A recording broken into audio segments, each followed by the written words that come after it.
skipping some of the rest because you very author of many books and articles on the Middle East.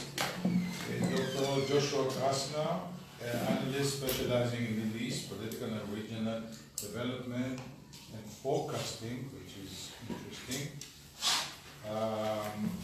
Recently retired after 30 years of government service in Israel, including being a diplomat abroad, National Defense College, he has a Ph.D. from Cornell University and graduate of Columbia and more accolades.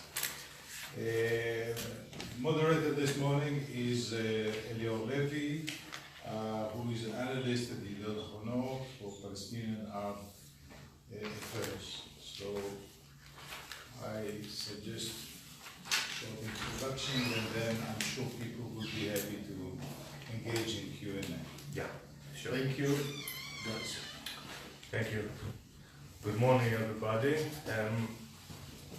My name is again Elior Levy. I'm the Palestinian correspondent and analyst for Yediot daily and the Ynet News website. Graduate from the Middle Eastern department in the Hebrew University, an excellent department. This is for Elie. I would like to open with a quote, and I will read it. "We want peace with the Palestinians, but they keep running away all the time. We are no longer wait for them, and the good news is that the Arab states are not waiting either. It is a process of normalization, and it's getting wider.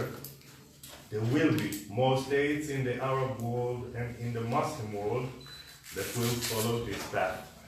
The speaker is Prime Minister Benjamin Netanyahu yesterday at Globe's conference. This is a quote from his speech, which was very related to this session today.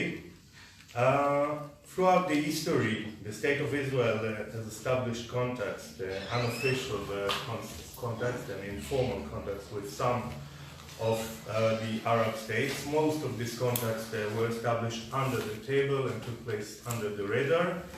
It was established mostly during the 70s after the death of the Egyptian president Gamal Abdel Nasser, who was leading a coalition with a militant agenda against Israel, and after his death and the rise of Anwar Sadat, it was easier for some Arab countries to establish informal contacts with Israel. But during the last years, let's say approximately the last decade, we see a change that recently we see it more and more, that Arab countries are no longer keeping it in the dark, the relations and the contacts with Israel. And we see that more and more leaders in the Arab countries are sending envoys and coming here or hosting Israeli officials in their own countries. We saw it recently in the visit of Prime Minister Netanyahu in Oman, which was a big event in the, I think, in the diplomat arena, in the diplomat history of the State of Israel. And we see it recently with Qatar through the Qatari envoy, Mohammed Al-Imadi, who is in charge of the Qatari project in Gaza Strip, but also he has very close ties with Israeli officials, Kogat, mostly from the military, from the IDF, but not only from in the IDF.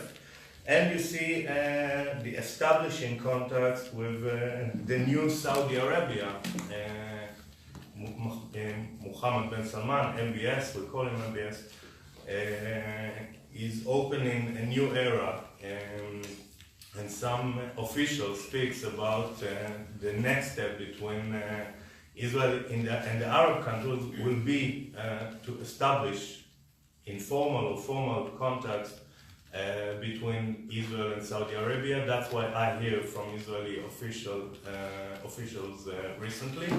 So we'll start with a short briefing from Professor Podeh and then from Dr. Krasna regarding this issue of the Israel and the Arab world and context. Please, Professor Podeh. Thank you very much. Thank you for coming on this rainy day. And I myself, I teach in Jerusalem. I don't live in Jerusalem. I live in Herzliya. So we have a different kind of weather. All right, I have a lot to say, but I'll try to limit myself to a few minutes, and I'll be happy to respond to any of your questions. So a few notes that I want to make. First of all, I want to say that whatever I'm saying is basically based on research that I've been conducting during the last 2 or 3 years. It's about Israel's relations with the Arab countries, but the secret relations, not the open one. And it's a very comprehensive research because it starts from 1948 until today, and it covers many Arab countries. There are chapters on Egypt, Jordan, Morocco, the Kurds, the Mennonites in Lebanon, and the Gulf countries as well, even Yemen and Sudan. I mean, every one of them had certain chapters in Israel's relations in the past. Now, that brings me to my first note that I think that we should always talk about, and this is kind of new, we should talk about Israel in the Middle East and not the term Israel and the Middle East. Because, I mean, this is a semantic difference, but a very important one. Because that means that Israel has been playing in the past, and certainly at present, is playing a very meaningful role in the Middle East. And therefore, Israel is part of the dynamics in the Middle East, and the net result is that Israel should be considered or seen as in the Middle East, as not a separate entity, as if we are talking about Israel, and then we are talking about the rest, the other Middle East. This is one point. The second point is that usually the Israeli decision makers in particular, they usually talk about Israel's sense of isolation in the area, in the Middle East in general. Now, even at present, it doesn't happen, that we know. But even in the past, that has not been the situation always. Because what I've witnessed is that Israel very successfully developed different and unique connections and relations with different entities. Obviously, there was conflict with the Arabs and there were wars, and so we don't negate that. But at the same time, if we see that we manage to get into contact and support the Yemenis during the 60s, the Sudanese at the end of the 60s during their revolt against the government, and the Kurds in the 60s and the 70s, and obviously what we call the Periphery Alliance, which was Israel's clandestine relations with Iran and Turkey in the 60s and the 70s, beginning at the end of the 50s. So it means that the situation was much more complicated than just saying that Israel is isolated in the Middle East. Even then, Israel had a very certain and interesting connection with different parties. Now, what are the features of the relations? Obviously, the first one, the relations are secret. It's what I call quiet diplomacy. So it's diplomacy that's being held behind the scenes. And this has been the situation in the past, and certain is also happening now, even with countries that we do have diplomatic relations. I mean, if we go, for example, with Egypt and Jordan, and seemingly the situation, I mean, should be public, diplomatic, without any problem. But the relations are conducted on two levels. One of them is the open, the public, the known, and the other one is the unknown. And people, they don't like to speak about the unknown, and because in such a way you expose the other side. And sometimes the other side doesn't want to be exposed. And that, by the way, has been featured all along, because usually Israel was very happy to publish it, it gives her a legitimacy in the Middle East and internationally by the fact that the actors in the Middle East are willing to negotiate or to cooperate, because this gives a sense of legitimacy to the State of Israel. But from an Arab point of view, it's a huge risk to their legitimacy in front of the people. And that's the second feature, that the relations are between governments, mainly. It's not between the people. And this is one of the problems of also the peace between Israel, Egypt, and Jordan. The fact that, and the relations are very strong, militarily, in terms of the intelligence and so on, but in terms of the people, very little is going on between the countries, and this is a contradiction that is still very much there from the first day of signing the peace agreement. Why? I will be happy to say a lot about it, but in a minute I will say at least one thing about that. The third feature is that there are mutual interests against common enemy. Mutual interest against common enemy. That means that the interests are, it's not based on common interests such as water, environment, and so on.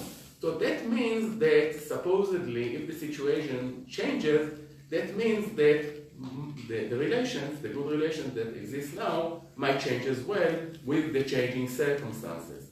Once you build something that is based on common interests and not directed against third parties, then this is something which might be more stable. So these are the features of the relations that are happening today. It is quite obvious, I don't have, I think, to repeat it. I mean, what are the common interests today against Iran, against Hezbollah, against Hamas, against jihadist elements? I mean, these are common things that appear in the media all the time. It's quite funny, but I mean, I have more or less a similar quotation taken from Netanyahu. And by the way, he gave it the day before in a conference to the Israeli ambassadors coming from Latin America, Asia, and so on, but more or less he said the same. And what he said basically is that instead of in-out, we should opt for out-in. Okay, I hope it is clear. Meaning that if we want to solve the Palestinian issue, in the past, we used to think, okay, let's deal with the Palestinian issue and then move out, in, out. Now, out, in. We'll go out into the Middle East, and then we will be able to tackle more successfully the Palestinian issue. Okay? That's the idea, but it's a very theoretical idea, and if you ask me concretely what are the possibilities, not very much. The thing is that, first of all, the Arab countries, they have their own problems.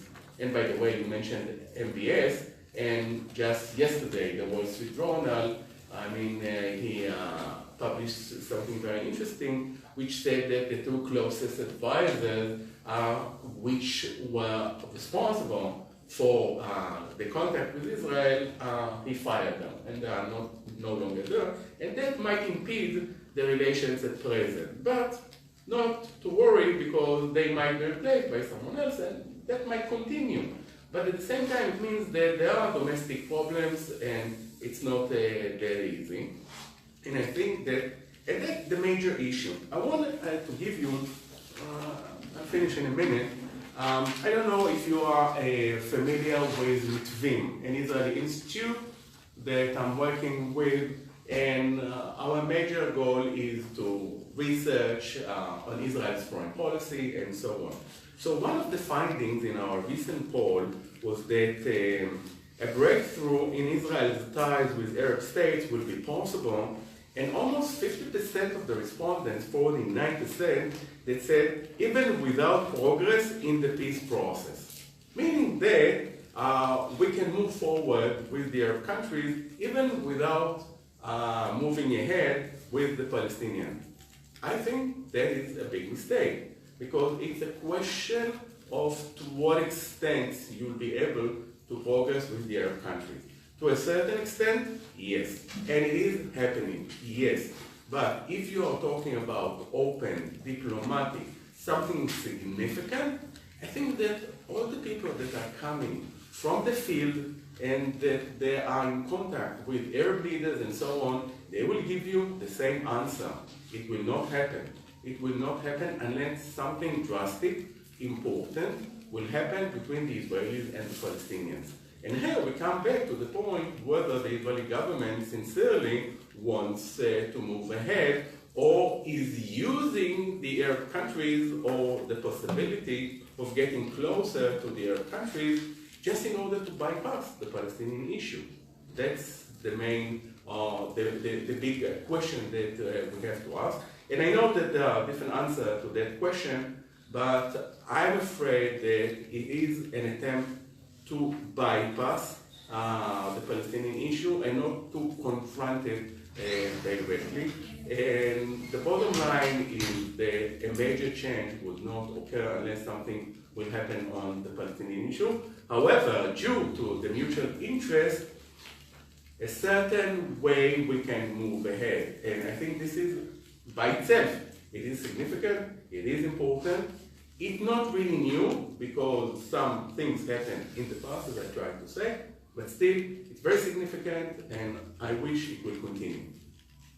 Thank you, Elie. So you say, in general, in the end, that the public opinion in the Arab states has effect on the leaders, maybe after the Arab Spring, regarding to the relations with Israel and regarding to normalization. By the way, you must understand that the word normalization, which called in Arabic tadbiq, is a curse. Okay, so if you want to curse someone, okay, you will say that he's making normalizations with Israel. Okay, it's very common in the Palestinian arena, but it's also common in the other Arab states.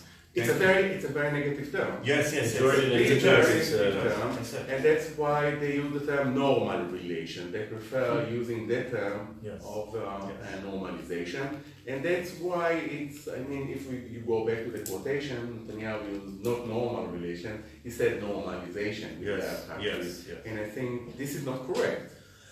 Maybe he doesn't, understand the meaning. You have to understand the Arabic, or maybe he understands very well. Maybe. Yeah. Well, now it's the time for you, Dr. Krasna, to bring. So what I'd like to do is I want to start very, very high and go very, very low. I want to talk for very briefly about the regional strategic dynamics and how this is both a result of this and plays into all of it. And I'll start by saying, since 2015, there are four major players in the Arab Middle East, none of whom are Arabs. The four major players in the Arab Middle East are Russia, Turkey, Iran, and Israel. And they are the ones who are shaping the region, and the Arab world is very much playing kind of a reactive or conservative role, or serving as the battlefield where the games are played out between these four major players. The US is not a major player.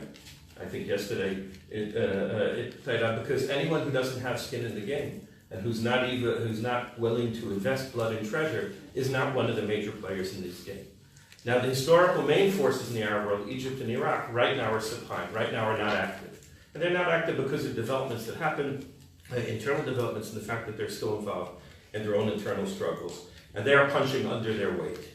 And the gap here, the lacuna that was formed, has been taken up by bit players. It's been taken up by Saudi Arabia and by the UAE. And today, the people who are theoretically the leaders of the Arab world are Saudi Arabia and the UAE, which don't have the managerial skill set, don't have the bullpen of expertise, don't have the resources or the gravitas to lead the Arab world. So MBS, who is trying to emulate the Chinese model and sort of leap Saudi Arabia forward while retaining its archaic political system, is seemed to be starting off very well and is now bogging down in lots of different things. Not only in the Khashoggi case, but also in problems with trying to promote his economic agenda, was trying to promote the privatization of Aramco. A lot of issues that he had put as the main things that he was pushing for, the war in Yemen, of course, a lot of things that he had put forward as the main issues that he was stressing are not working very well. And the Arab world right now is involved in two Cold Wars. And what's common to the two Cold Wars is that one of the camp in the two Cold Wars is led by the Saudis and the UAE. So the first is the traditional, it's going on for 40 years, the Cold War that Saudi Arabia is carrying out against Iran. And in that Cold War, for many, many years, the Saudis were the bankers, the Saudis were the money men, but now they have to take the front. Now that Cold War, of course, is turning hot. It turned hot because the Arab Spring brought the pro-Iranian camp into Syria and threatened Bahrain, and also because of the Iranian nuclear agreement, which led the Saudis into an anti-Obama alliance with Israel, which has survived Obama and is still continuing.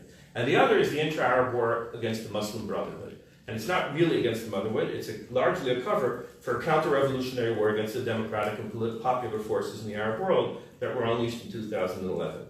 And this is fought by the Saudi Emirati bloc, mostly in Libya. It was fought in Egypt and in Syria. And right now its main expression is the campaign against Qatar. So the Gulf is split into three camps. The Arab Peninsula is split into three camps.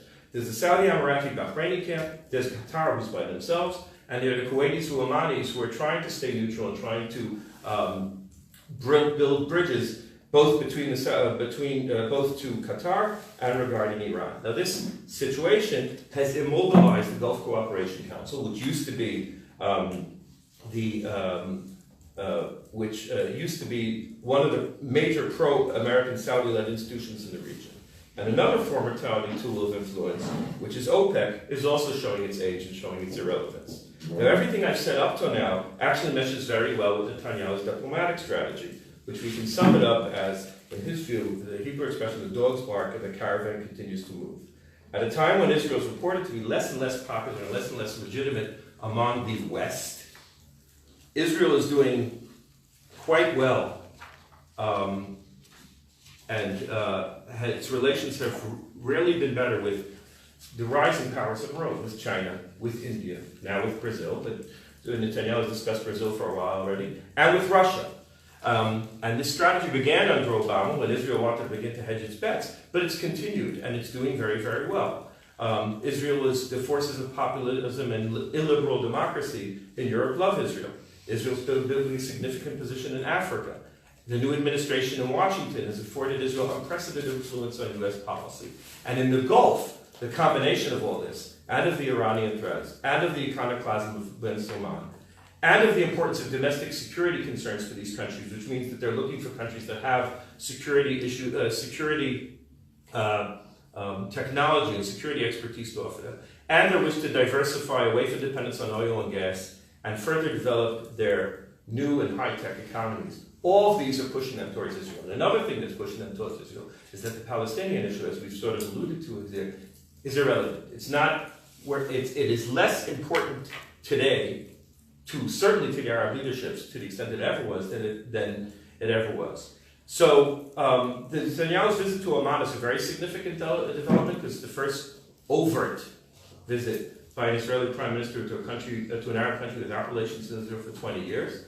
But the rest of the sort of wave that they're trying to present of visits by Israeli ministers is not as significant, but it's accumulation of events that in and of themselves are not unique. Israeli ministers, Israeli businessmen, often using foreign passports, Israeli sportsmen, have traveled to the Gulf over the past 20 years, and especially in the past 10 years. There's an Israeli diplomatic presence in Abu Dhabi. It's not accredited formally to Abu Dhabi, it's accredited to IRENA, which is an international organization. But there are Israelis, of course, security officials, but even diplomatic officials have low-key ties with almost all of the states in the Gulf and visit them. What has changed recently is the willingness of the Gulf states to afford a higher profile to this, which in and of itself is quite interesting. As you pointed out, Israel always wanted to make these things public, but the fact that Arab states are willing to do so now is news. But in the end, these bilateral relations from the Arab side are very instrumental. They're not based on tremendous issues of shared values, but more on shared interests. They have little to gain from the overt relation, from normalizing, from formalizing the relations more than they are. They have little to gain because they have fairly good relations right now. And there's a glass ceiling, and the glass ceiling, as you pointed out, is the Palestinian issue. because no one is going to take that final step, which the Israelis are, which at least the Israeli government claims that it's anticipating at any moment, of formalizing relations, that is, of setting up formal diplomatic relations, until the Palestinian issue is, if not solved, at least addressed in what seems to be a positive manner. I'll just, 2 sentences. One is, I think that part of the prominence that's going on, part of it is because the events have happened now, but part of it is also because I think the Prime Minister of Israel, who's facing a lot of difficult issues, is trying to stress his foreign policy credentials, and this is something that theoretically none of his predecessors were able to do. Though between 94 and 99, when the relationship was at its height, we had offices in Oman, we had offices in Qatar, we had offices in Mauritania, we had offices in Morocco, we had offices in Tunisia. These were all closed during the Second Intifada. So I'll stop now. I'll say that Bahrain may be the next one to do what Oman did, but I don't think it's going to go a lot farther than that. And I think that expectations, the fact that Israel now thirsts for the public and formal expression of these ties may actually be self-defeating over time. Okay, so you mentioned in the end the peak of the relation was between Israel and the Arab world, and then there was the Second Intifada, as you said, and it's all vanished. All right, the formal, yes, the overt yes. part of it. I think that in the year 2000 everything was vanished, but then it started to rebuild again very slowly. My question is, what do you think is more important now for the Arab leaders, for the Arab states, for the Arab countries?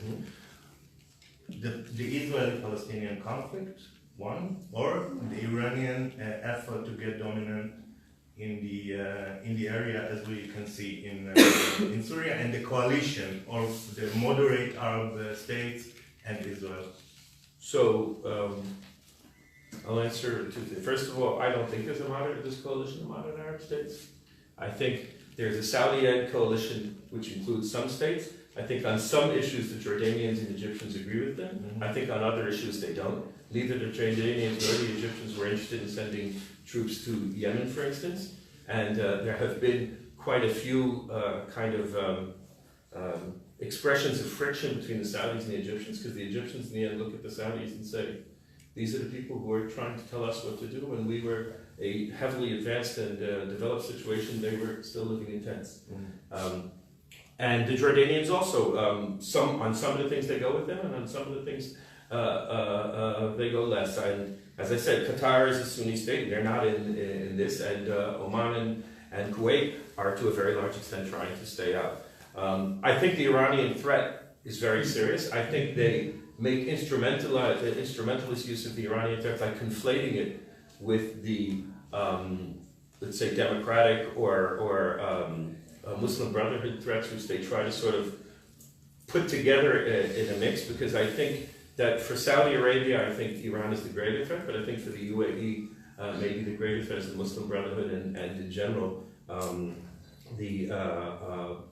let's say, democratizing or trends in the Middle East. In the UAE, what is more important for them? Then, well, you asked if it's the Palestinians or the Iranians? Palestinians are not important. Palestinians are not important, but the Palestinians are important on a formal level, that if they want, that in order to make that final step, then something is going to need to move on the Palestinian issue. And that connects to something I'll just mention in one sentence, which is, I think a lot of it is with one eye to Washington, certainly now in the Trump administration, which is the Trump administration is very much encouraging this dynamic. And in fact, the Trump administration bought into the concept of outside in. And apparently, if we ever see the Trump-Kushner peace deal, apparently that is part of the one of the elements that's there. Whether it will be successful and whether it will be stillborn, I think is a very open question. And I think that now that Mohammed bin Salman is on his way, not on his way down, I think now that Mohammed Salman,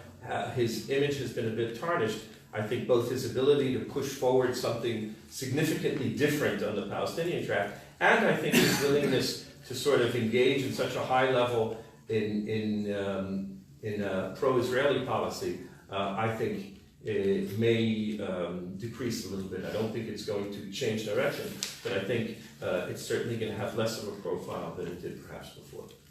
I think, Yes. I think that indeed there should be a separation between government and the public in general. About the government, some of them, many of them, are very much concerned from the Iranian nuclear issue and Shiism in general. Obviously, as you get closer to Iran, they very much fear the Iranians. But even Jordan and Egypt are very much there. I mean, the concern is very much there. Now, when you come to the public, this is something that is not easy to check. I mean, there aren't many polls conducted in the Arab world, but there is, I'm following it, the Arab Center for Research and Policy Studies, conducting in Qatar for quite a few years, and the results were quoted by the Washington Post as well, so I guess that there is some appreciation for what they are doing. And you can see that the respondents, almost 90%, I mean, it was conducted in 11 Arab countries. And the sample was something like almost 20,000 people that they interviewed. Almost 90% they refused or negated recognition of Israel. So the Palestinian, and the main reason, 31% said because Israel is a settler, colonialist state and occupies Palestine. As if the Palestine issue is for them the major concern, because all the other reasons are no less than, say, 6, 7, 8%. I mean, 1/3 of the respondents that specifically they directed the reason, not that we are completely negating the existence of the state of Israel, but the issue of Palestine. But when you come to government, it's not a major issue on the agenda right now, yes. All right. You mentioned before common interest, majorly political interest, but let's talk about civil interest. Let's say high-tech. Okay, Israel is a startup nation, high-tech nation, high-tech superpower, I'm sorry. And you see that you have a very large market on the other side with a lot of needs, okay, which is the Arab world. You have here the knowledge, there you have, in some states, the money, okay, and you cannot bring them together, okay, there is no bridge that brings them together, although we are all in the same time zone, and in the same place, and in the same geographical place. But then again, I feel that you see common interest in Arab countries, especially in the Gulf countries, but not only, also in Jordan, that you have a very good ecosystem for high-tech industry. Also with the Palestinian, by the way, I must say. And need and will, okay, to establish contacts, business contacts with the startup nation, aka Israel, okay? What do you think about that, about this opportunity? Okay, well, that's a big issue. And first of all, let me tell you that I mentioned before Mitzvim. So Mitzvim, the last year, has conducted a huge project on the potential of Israel's relations, mainly the economic one, in case once the situation will be settled and there will be some kind of a diplomatic solution. And the project included something like 7 papers, one on Egypt, one on Jordan, one on the Emirates, one on Iraq, and one purely economic. And the results were fascinating because the conclusions in all of the papers were that the potential is big. Obviously, there is a difference between, let's say, the Egyptian market and the Saudi or the Emirati market. Egypt is seemingly a huge market, 100 million people, but it's a very poor country. On the other hand, you have small countries in the Gulf, not so much Saudi Arabia, but the Emirates, Kuwait, Bahrain, and so on. The Gulf. But the Gulf, yes, and Oman. But these countries are very rich, and the possibilities are greater. Now, first of all, let's say what is happening right now or in the last few years. There are economic relations between the two sides. It is happening. Especially it is happening with the Gulf countries and Israeli firms, but not as Israeli, but through third parties in Europe or in the United States. They deal with some Gulf countries and even governments. And that is going on behind the scenes. And according to the numbers that I have, the market or the level of the exchange between Israel and the Gulf is something like, you'll be surprised, $1 billion. Okay? This is the third largest market at present, after the Palestinian Authority. $1 billion a year. What? $1 billion a year. 1 billion a year, yeah. Again, it is an estimate, but it is an estimate that is being done by an economist, not by myself. So I'm relying on someone else. Itzhak Gal, this is the name of the researcher, and he has written this paper. That was one of the papers that was submitted to Mitzvim.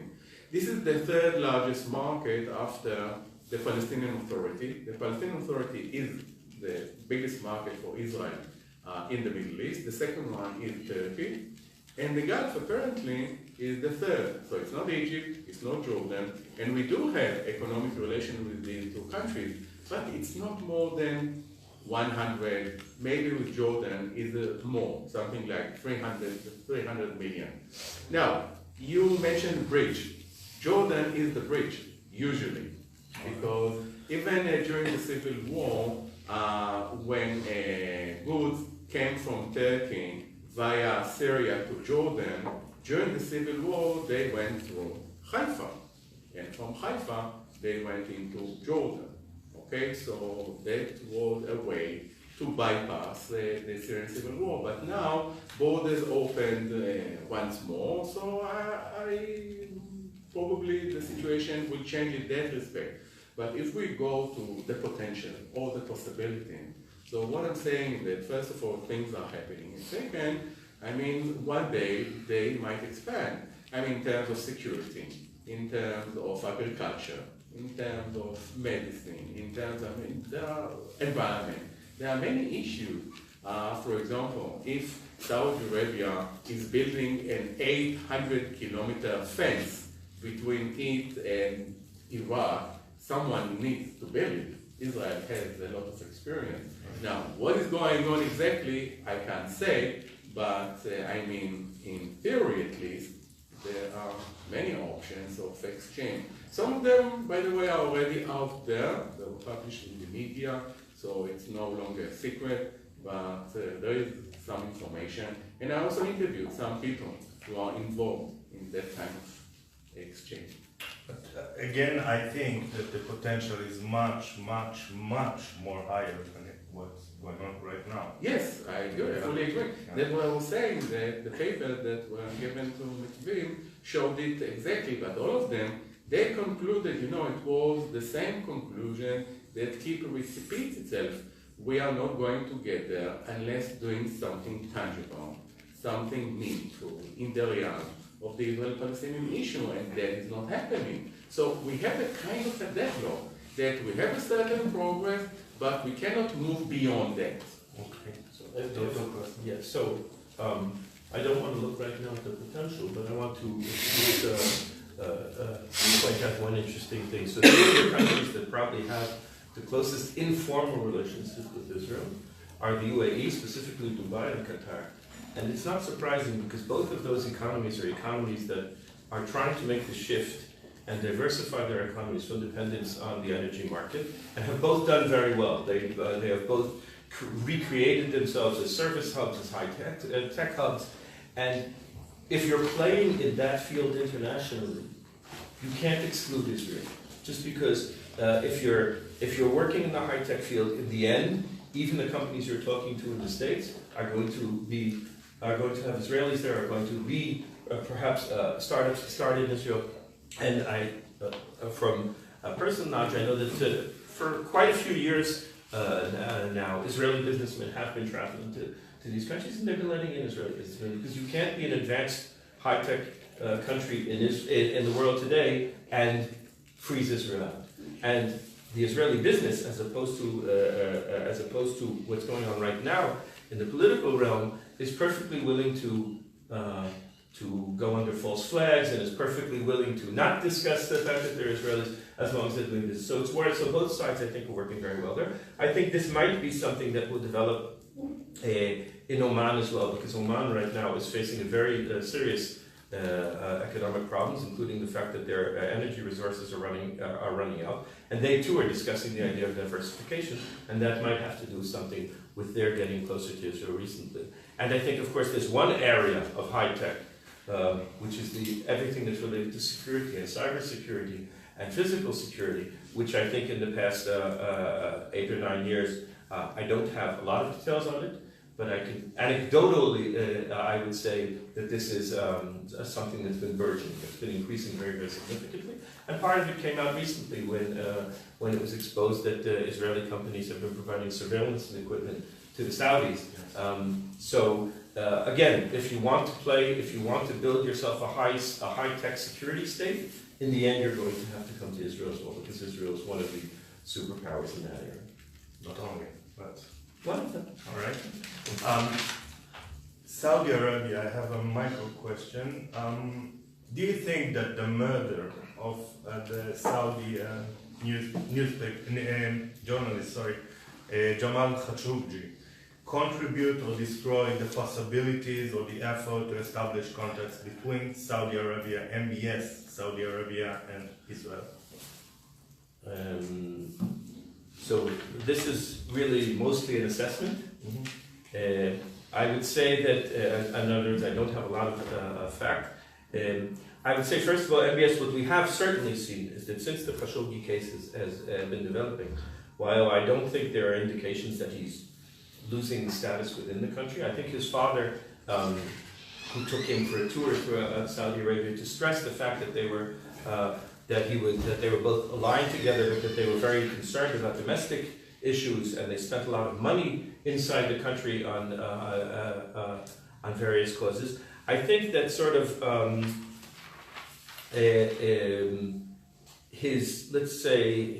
the more idiosyncratic, the more far-reaching elements of his policy, I think he's going to tone down.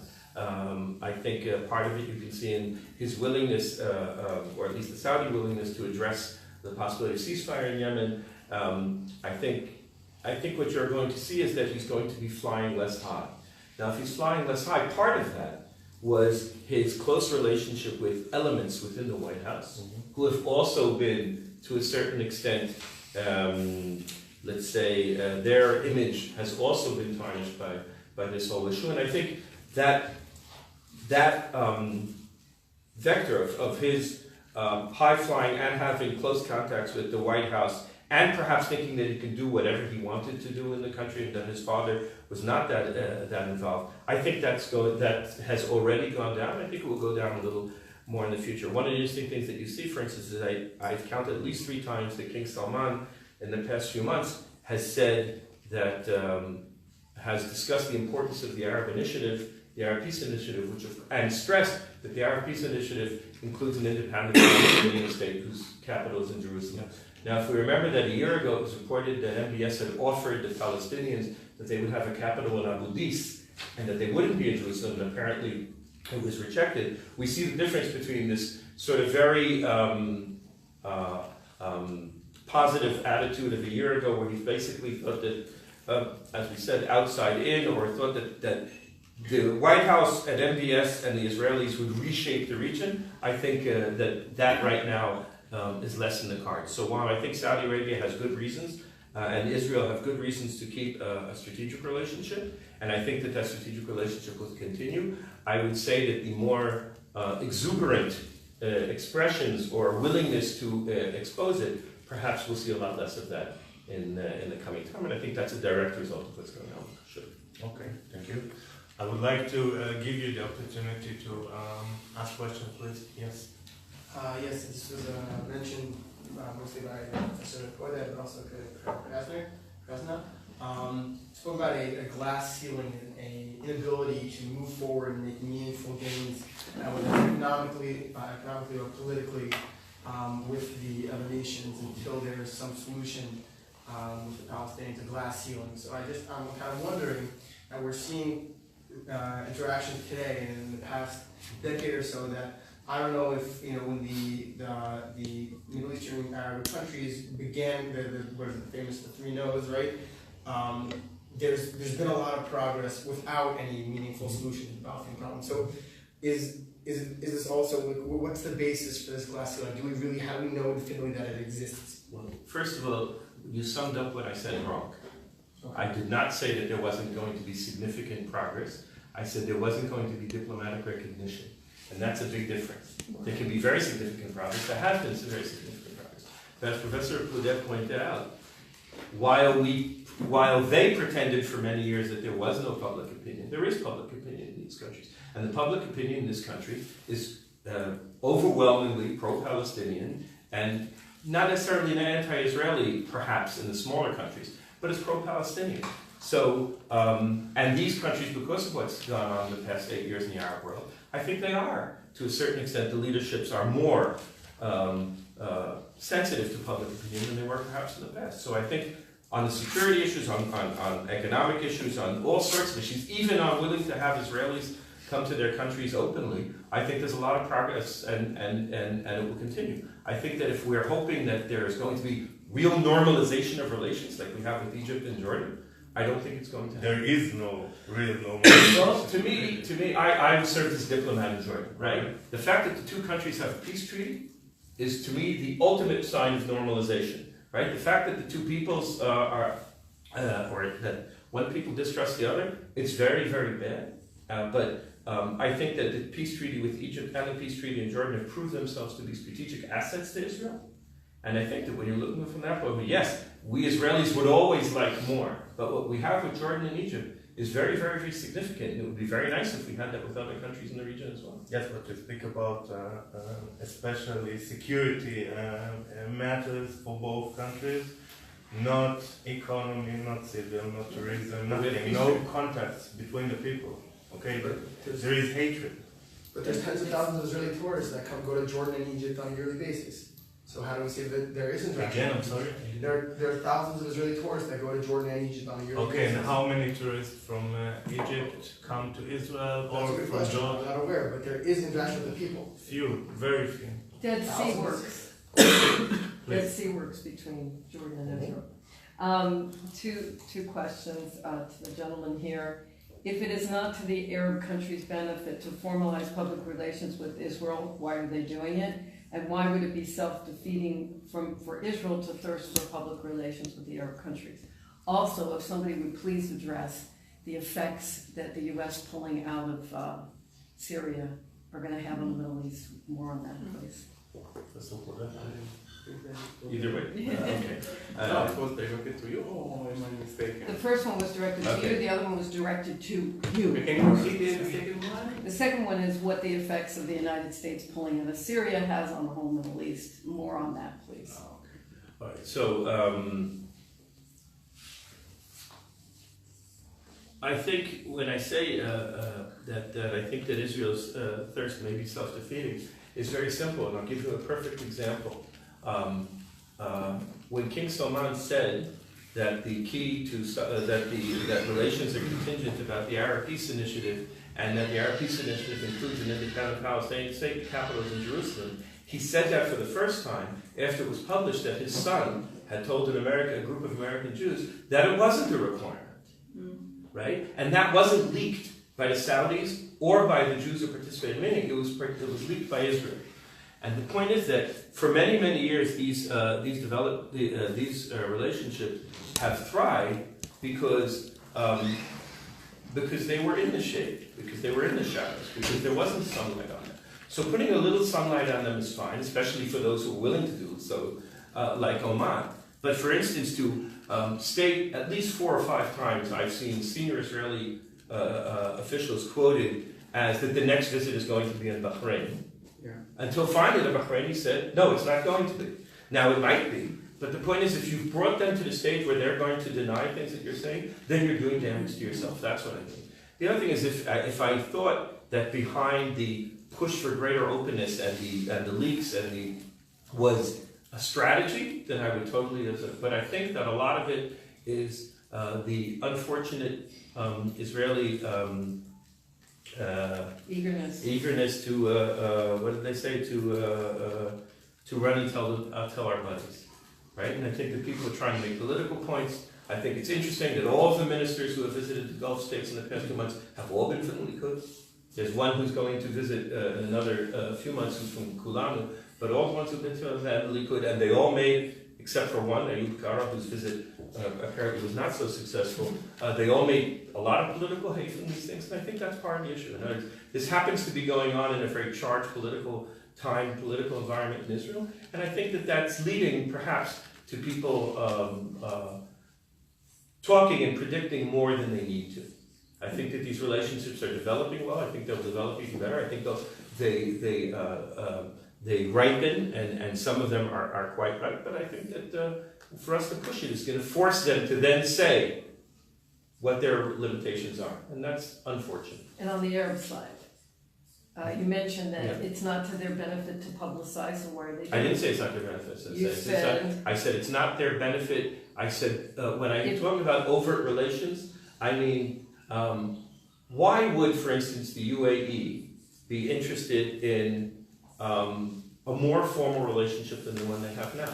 They have a very good relationship with Israel now, and they're not paying much of the political price in the Arab world that they might otherwise if they made it even better. Oman was able to accept the visit of Netanyahu because Oman is a small, fairly tangential Arab country on the very end of the Arab world, which, by the way, is known for the fact that it's very, very neutral and it's constant, and that it meets with Iraqis and it meets with Iranians and it meets with Americans and it hosts secret meetings between different countries. And by the way, the secret meetings it doesn't talk about. So yes, Oman could risk that, right? Saudi Arabia, I don't think can. Before I answer questions, I want to say a few things. One of them concerning Bahrain. Now, obviously, from a media point of view, that's a very interesting issue if Bahrain will come out and say something in favor or will admit about the existence of relations behind the scenes. But again, any close check will show you from the WikiLeaks documents that going back to 2007, 8, 9, Bahrain and other countries in the Gulf, they were in contact with the Israelis. I mean, they openly admitted it to the American ambassador, and they were saying plainly about the common interest that they have against Iran. So what we're saying is that basically it's the same situation. What has changed is their willingness to expose it. And now, the interesting question is, okay, what has changed? I mean, why are they willing to admit for something that they weren't willing for many years? My answer is as follows. I'm not sure if it is convincing enough, but that is my answer. I'm saying to myself that assume that the idea is to deter Iran. This is their main concern. If you keep it secret, I mean, to what extent you are actually deterring the other side. So if you make it public, or at least you are hinting at the existence of it, then you show everyone, oh, beware, because Israel is on my side. So I think that there is a certain logic behind it. And again, it goes back to the idea that there are common enemies. Not certainly common interests, but common enemies. And that might change one day. So if we, as I said earlier at the beginning, we think that Israel is in the Middle East, not in the Middle East, that means that we have to look for a way to change it. And changing it is again going back to what is, fortunately, unfortunately, the core of the problem, which is the Palestinian issue. Now, you said something about the 3-0, 667, and so on. This is something that we don't have enough statistics about it, but I mean, everyone who's following the Arab world since 67 earlier must admit that a certain change occurred on the Arab side vis-a-vis Israel. So as much as they are against Israeli policies, more and more accept the fact that Israel is a fact of life. Israel exists, that's it. Maybe they don't like it, but it's a fact of life. And that, I think, a major change that we have to admit is happening on the other side. And this is something that the Israelis, we should exploit, the fact that there is awareness and there is a change on the other side as they look at Israel. Now, to your question about the United States, some time ago there was an American delegation coming here and I gave some lecture and I said that the United States is abandoning the Middle East. They were furious. How can you use the term abandon the Middle East? The United States is not abandoning the Middle East. Well, actually, more or less, so I said disengaging is better. Okay, so I use the word disengage. But this is a process, and it is happening. I mean, we must admit that. And what's going on right now in Syria, I mean, that's just another brick on the same road that shows that the United States is less interested in the area. And that's bad news for all of us, I think. Because the role of the United States is very important, because in every situation, in international studies, okay, you don't learn it in Middle Eastern studies, but you learn it in the international studies department. When there is a vacuum, someone is entering, and this is Russia or Iran. And obviously, any pullout of the Americans is already being replaced. And Syria, strategically, is highly important in the Middle East. It's not only the issue of what's going on in Syria by itself and so on, but Syria, because of geographic location, is very important. And some scholars in the past, and I tend to agree, they would say something like, who controls Syria controls the Middle East. So that might be an exaggeration, but Syria is holding the key. And that's why you see so many actors are operating in Syria. All of them were there. Egypt and Saudi Arabia and Iran and Hezbollah and United States and Russia, of course, and even the Emirates. The new actor in the Middle East, they are involved in Libya as well. So that's very interesting, such a small country, and trying to play a significant role in Arab politics. So I think it's bad news, and to what extent it's connected with our issue? Not necessarily, because it goes on two different tracks, I think. But in itself, it's a very significant step. Daniel Estrin from NPR. You both mentioned Bahrain as a possible, the next country that will invite Israel. Maybe Netanyahu will visit there. Why Bahrain? Why would Bahrain want to play that role? And a related question is that we've seen a lot of American rabbis traveling to Bahrain. We've seen even evangelicals traveling to meet MBS recently. What is up with that? Why are they meeting these guys? So I'll start. I'm sure Professor wants to address this as well. So why Bahrain? So I'll give you three. The first is Bahrain since 2011 is basically does what it's told to do by the Saudis and the Emiratis. In 2011, the Saudi and Emirati armed forces intervened there to prevent the possible development of an Arab Spring situation. There it was more complex because the majority there is Shiite and the leadership is Sunni. So for that reason, there has always been significant tension in Bahrain between the ruling family and the population. There's always been significant interest by the Saudis in making sure that Bahrain isn't going to fall to the Iranians. And for that reason, I think that it may well be that the Bahrainis are kind of a canary in the coal mine for the Saudis. Because it's a small state, because it's not Saudi Arabia, they're able to do things that the Saudis want them to do to illustrate that they would like to have better relations with Israel. But Saudi Arabia, as a big country and as a player who has lots of different interests, and as a country of over 20 million people, so it has its own internal politics, maybe can't do it. Because that's the second thing about Bahrain. Bahrain is a mini-state. Bahrain has 1.5 million people, 1.6 million. It's very significant to us because they're friendly to us. It's very significant to the United States because the United States have a base there. It has a very significant position because it's almost the forward edge of the Arab world up against Iran. But in the end, it is in the greater Arab scheme. It's a country which is not the most significant. I would say the third is because of the situation that Bahrain has gone through over the years. Bahrain is extremely worried about the Shiite threat in a more general way, not only about the Iranian geostrategic threat that Iran, as Persia, poses on the Middle East, poses on Iraq, but specifically are worried about the activity of Hezbollah to a much greater extent, I think, than other countries are. Everybody in the region, all the Sunni states in the region, are worried about Hezbollah, but Bahrain is more worried. Bahrain, as Professor Podeh pointed out, has had apparently a very close security relationship with Israel for some time.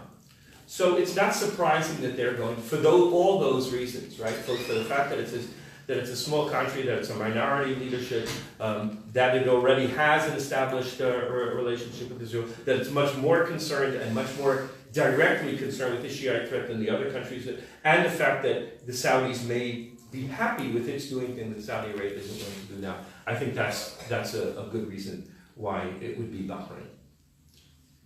I don't have a lot to add because I fully agree with whatever was said.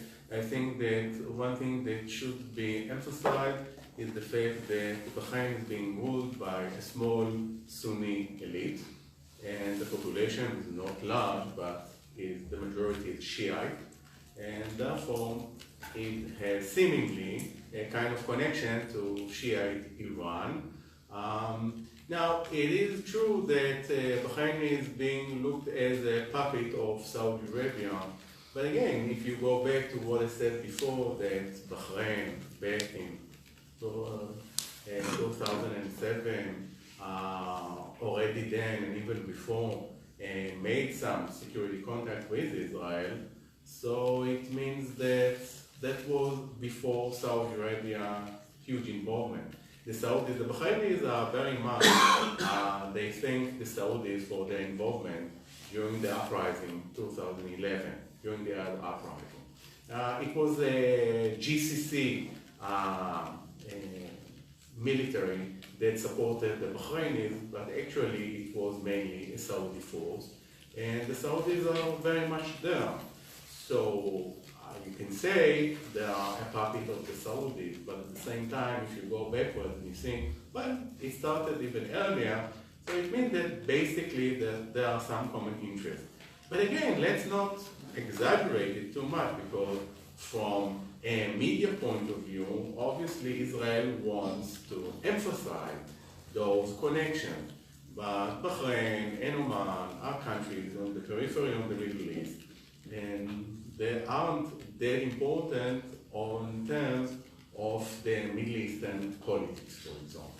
I mean, Qatar, for example, is as well a very small country, but I mean, the role that they are playing in air politics is very significant. And wow, they are very smart, the Qataris, because in contrast to what you think and in contrast to what you believe, they are having contacts with all sides at the same time. And I know that sometimes in the media they tend to depict them as pro-Turkey and pro-modern brotherhood and so on. But the Qataris, I mean, even their connection with Gaza and the help, everything is being conducted for Israel. And the fact that you mentioned that those countries that had some diplomatic relations with Israel, they severed or cut their relation in 2000 at the beginning of the Intifada. They didn't. I mean, they closed the embassy, but the people moved to a different place in Qatar. And that remained until 2009. Until 2009, the Israeli operation in Gaza. So the Qataris are more clever and they are doing it in a different way. And I think that if something more concrete could have been established with the Qataris, that would have been. But because Bahrain is plays a lesser role regionally, they have less to lose if they go out publicly. Is that The Qataris? the Bahrainis? If they would. No, the Qataris don't. I think that the Qataris, yes, because what they say, we have access to all the parties in the conflict and we want to remain secret. For the Bahrainis, I think it's the same logic that works for Saudi Arabia. And a word about these delegations of rabbis and evangelicals. Do you guys have any thoughts about? I think that the question of the rabbis, I know what you are saying, but I think that was a visit that they made in the United States that was some time ago. No? If I'm not mistaken, I have to check it, but I do remember that there was some exchange. And I think that once you want to send a signal to the other side, you can play the Jewish card. You know, because let's say that there are certain levels. Take the Saudis, for example. We know for sure that Bandar bin Sultan, the Saudi ambassador for years in the United States, he used to meet Jewish leaders of the Jewish community in the United States, not Israelis, but the Jewish community. And that was acceptable, that was okay. So it means that it is one level below, as if you want to send a message to the other side, then this is something which is more acceptable publicly, that you meet with Jewish leaders, not with Israelis. So that might be an explanation. I think that there are very good. I think several of the Gulf states, several Arab states, understand American politics quite well, and they understand that if they're making certain moves towards Israel, then reinforcing it with moves towards American Jews and evangelicals, it helps them both with Israel, but also helps them with the administration in Washington. I think that whenever we see their relationship with Israel, we also have to see that part of it is keeping an eye on what's going on in Washington, and it plays out in three ways. In other words, each reinforces the other. When you're getting closer to Israel, the American administration is happy in that, and then I think that might be even more of a consideration now that Saudi Arabia is in a little bit of difficulty in Washington. So, as I said, the issue of Khashoggi can play both ways in terms of relationship with Israel, because it could also be a way of releasing a little bit of the pressure that's building up in Washington against Saudi Arabia as well. By the way, this is a pattern that repeats itself. I've been trying to get to Israel in order to get actually to Washington and to America. Again, it goes back to the perception that Israel's lobby, Jewish lobby is very strong, Israel's lobby is very strong, and therefore we want to get actually to the Americans. And that logic, by the way, worked with the Kurds, with the Egyptians, with the Jordanians. We helped a lot, Jordan and Egypt, in Washington, in order, for example, for the Egyptians to get the support, the financial support. After the Obama administration cut it because Sisi did a coup when afterward he was not allowed to get the financial support. So that might be connected as well, yes. By the way, the Palestinians use the same practice, Abu Mazen used the same practice. It goes to the Jewish leadership to get contacts with the Americans, with Washington, and also to send messages to Israel. I would like to sum this session with a same question, but a short answer from both of you.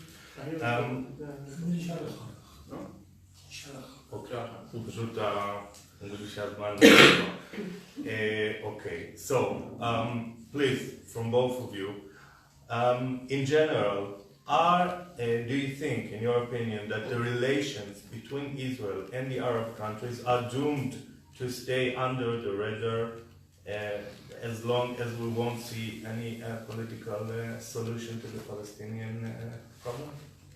Please. Okay. I think the relations can go that far, but not so far. Or let me try to put it in a different way. in many ways I repeat myself, I think, because I think that the main thesis was already there before. I think that we are going to witness different progress with different countries up to a certain point. And do you think that we'll reach the maximum right now? And it will reach a maximum for the time being. And we'll have to wait for a major change with the Palestinian issue. I think that the Arab leaders in general, they suffer from a legitimacy problem. That means that Sisi, King Abdullah, MBS, anyone else, they are handicapped by their public, and therefore they cannot really make something decisive unless Israel gives them something tangible. Israel has to show that, as if we are talking about, as Netanyahu, let's assume that Netanyahu is correct and saying that, okay, let's get to the Palestinian through the Arab states. And I cannot talk about it openly, but I can tell you that behind the scenes that there are contacts in order how to involve the Arab states and what to do. And I can tell you for sure that whatever has been discussed, the bottom line is that the Israeli government or the right-wing element, they torpedoed every idea. Okay? Thank you. So I would say that the relationships have increased markedly over the last few years, and I think that they may continue to improve. I think that one of the one of the issues is that as you eat, your appetite becomes greater, right? In other words, if we looked 5 years back at where we are now, we'd think, well, it's great. Now we're at this place, so well, why aren't they establishing formal diplomatic relations with us? So I think formal diplomatic relations right now is, as I said, the glass ceiling. I think tourism, a lot of tourism is a glass ceiling, by the way, not only because they don't like Israelis, but because in general, the countries that we're discussing right now, not necessarily Egypt and Jordan, but the countries farther, are closed countries, are countries that are not that happy about people coming in and making noise, and especially if they're Israeli. Remember what happened in the UAE a few weeks ago, arrested a British researcher, sentenced him to life imprisonment, and then the next day pardoned him and let him leave, which, by the way, is going to leave. Not that many researchers are going to be traveling to UAE anytime soon.